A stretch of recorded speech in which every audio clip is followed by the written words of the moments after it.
Hi, this is a brief tutorial on the Mac operating system, and I just wanted to show you a couple of things.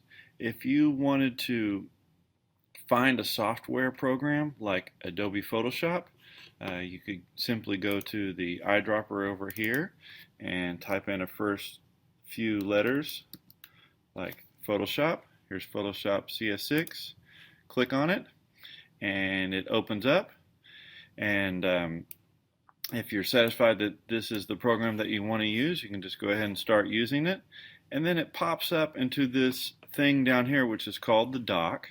And if you would also like to keep it down here so it makes it for easy access, you can right click on the Photoshop icon, go to Options, and say Keep in Dock.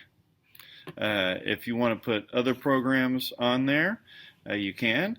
Let's say that you don't want to use Photoshop anymore. You can right click on the dock and say quit, and it quits, and Photoshop remains down here into the dock. Let's say I want to put Adobe Illustrator. I can just type in ILL. Here's Illustrator CS6. We'll open that one up.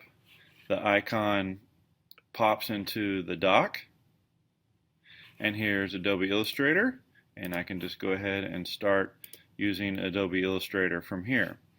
If I want to keep this down on the dock here, I can just right click on it, go to Options, and say Keep in Dock.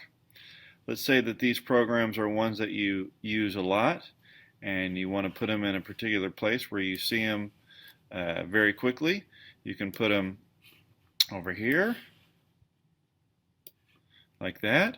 Let's say there is an item on the dock that you do not use and you don't want to use it anymore. It would be simple to remove it, like the Mac Mail. I'll take this and I'll click on the icon. Oops, I opened it, didn't want to do that. I'll say quit.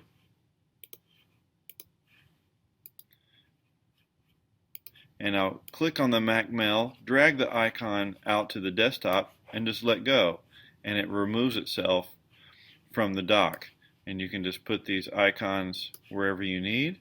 Just wait for it to separate between two other icons, and it will stay right on there. I'll put I use InDesign quite a bit, so I'll get my InDesign icon, and I'll put it next to Photoshop and Illustrator. I'll wait for it to open before. Right click on this, Options, Keep in Dock, and I'll just drag this right over here to Photoshop and Illustrator. Also, if you want to browse for your files, you can click on this on Finder, and this shows you how to navigate through your files. If you put things on the desktop, that would be here. It helps you categorize things. Here's all of our applications. You can have all your files, all your recent files that you've opened up, come up in here. Also, there's another thing that's similar to the Start menu in Windows, is the Apple. So this could tell you some things that you might need to know, like restart, shut down, quit. You could find out about this computer by clicking on About This Mac, find out how much memory is in it, what processor it's using, and what version of OS X it's using is right here. More info shows you more about the computer. And that's just your basic steps here for the Mac operating system. I'll show you some more as we go along.